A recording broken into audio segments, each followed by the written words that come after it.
Hi, welcome all. In this class, we'll discuss about revision of Unit 2, that is high frequency transmission lines. And the topics we are going to see are transmission line equations at radio frequencies, line of zero dissipation, voltage and current on dissipationless line. First, let us see what are the assumptions we have to make to analyze line performance at high frequencies. For the analysis of high frequency transmission line, the following assumptions are usually made. First, the current flows on only conductor surface and the internal inductance becomes zero due to consideration of skin effect. So, skin effect means that the current only flows on the conductor surface and there is no current flows inside the conductor surface. So, this is the first criterion. Next one is omega L is very much greater than R, and the third condition is conductance G equal to 0. See, these are the assumptions to analyze line performance at high frequencies. Next, what are the parameters of transmission line at high frequencies? The two types of transmission lines usually employed are open wire line and coaxial cable. And for any line, the four important electrical parameters, that is primary constants, also called primary constants, are resistance, inductance, capacitance and inductance. And for line at very high frequencies, the conductance is assumed to be zero. First, let us see what are the difference between line at radio frequencies and power frequencies.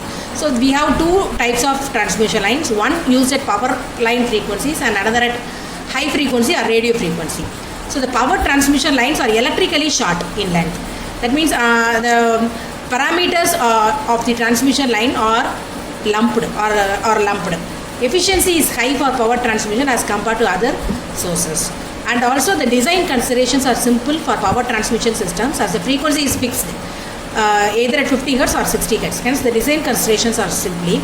Whereas when you go for radio frequency line or high frequency line, either open wire type or coaxial line type is used, working at the frequency or range of megahertz or more. At high frequencies, the parameters of the distribution line are distributed.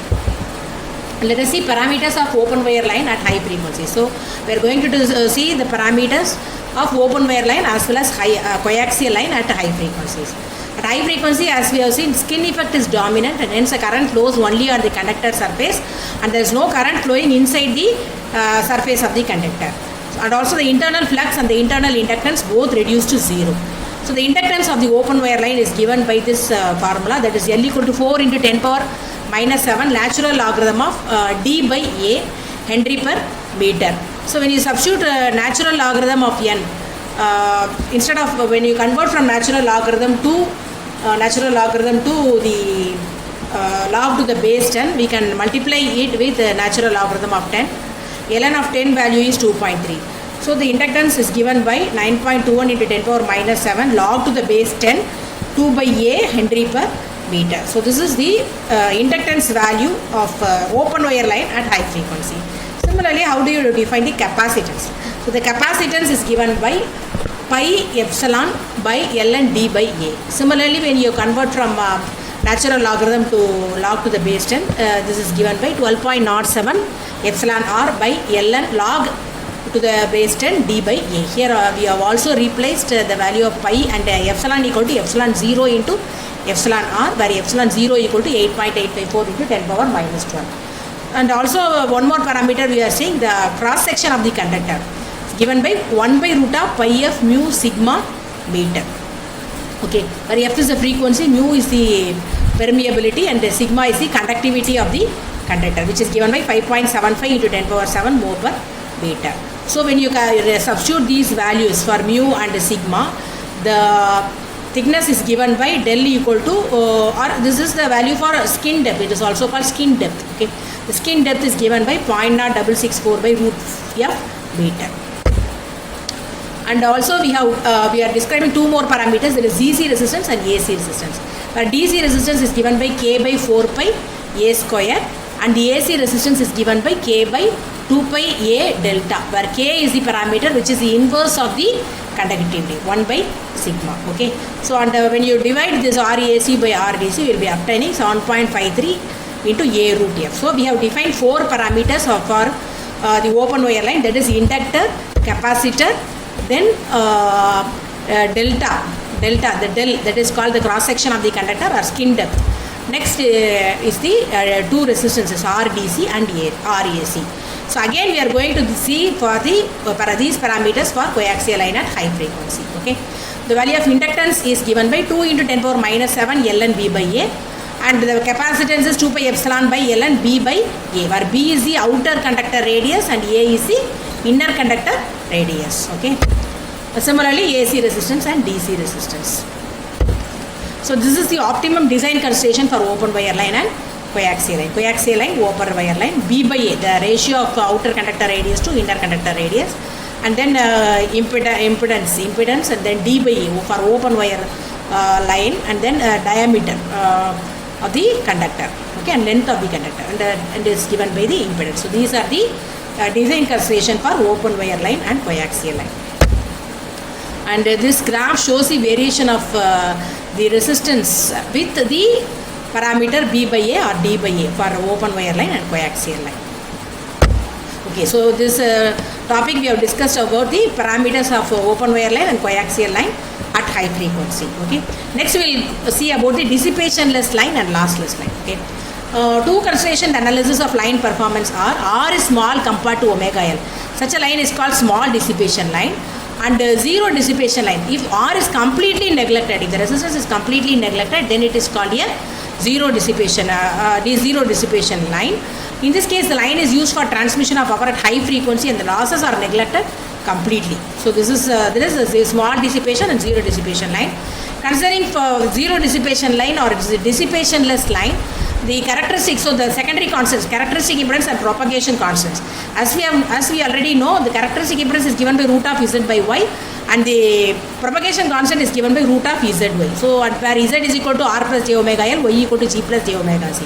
So these are the values. Considering the substitute the assumptions, that is j omega L is very much greater than R, and j omega C is very much greater than G.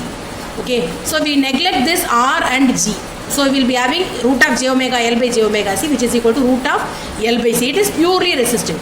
So here no imaginary term. So the impedance becomes purely resistive. Okay, so it is purely real and resistive, and it is given by Z naught equal to R naught equal to root of L by C.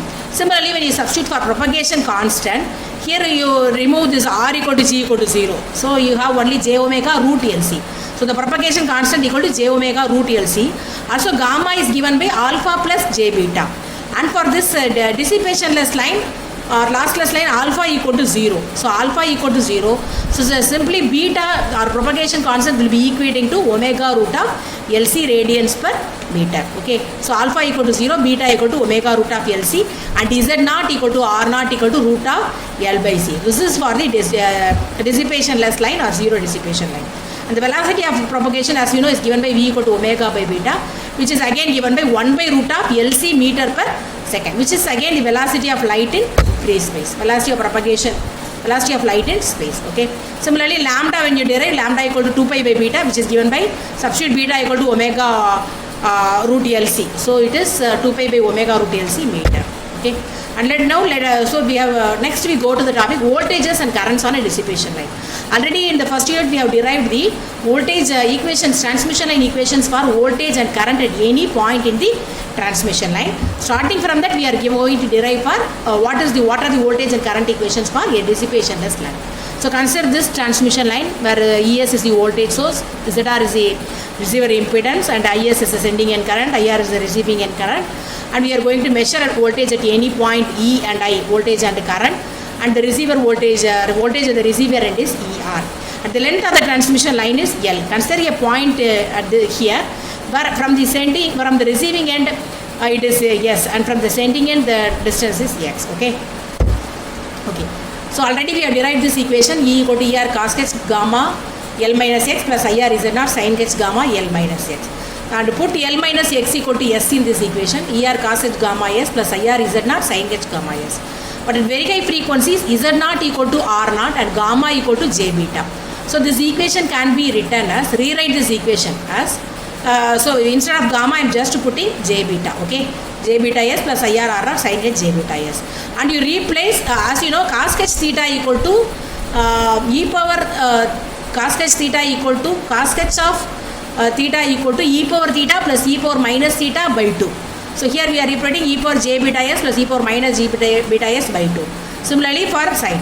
So again, if it is e power j beta s plus e power minus j beta s by 2, we can replace it simply as cos beta s. So remove that imaginary part, j term. Okay. So ER cos beta s plus JIR R naught sin beta s. So this is the expression for I. Similarly, when you derive for I, where this is the expression for E, and similarly when you derive for I, we are arriving at IR cos beta s plus JER by R naught sin beta s. Substitute beta equal to 2 pi by lambda. So we are arriving these two equations. These two equations are the voltage and current distributions at the transmission line of a zero dissipation line, and it is the sum of sine and cosine distributions. So now let us consider for two cases, that is open circuited at receiving end and short circuited at receiving end. For if it is open circuited, then the current equal to 0, IR equal to 0. Substitute IR equal to 0. So we have the open circuited voltage and open circuit current equations as equation number 7 and 8. So when you plot the graph, we are arriving at this graph. So this is for a 3 lambda by 2 length transmission line, and every lambda by 4, for this point the voltage is minimum, and after lambda by 4 the voltage goes maximum. So for a spacing of lambda by 4 the voltage goes from minimum to maximum. This is the voltage and current on a line open circuited at the receiving end. Similarly, for a short circuited end, we have to, for a line short circuited at the receiver end. So here when you, for a short circuited end, we have to consider E equal to 0. Okay.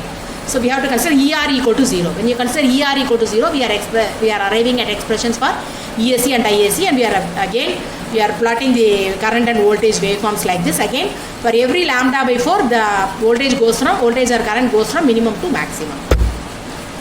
When ZR equal to Z now. So we have considered for two cases, that is open circuited and short circuited.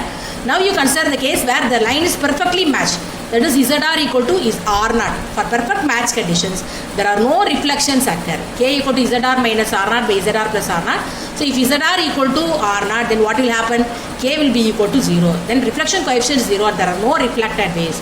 For such case, if you draw the voltage and current waveforms, we get a straight line. And the expressions for E and I equal to ER e power j beta s and I equal to IR into e power j beta s.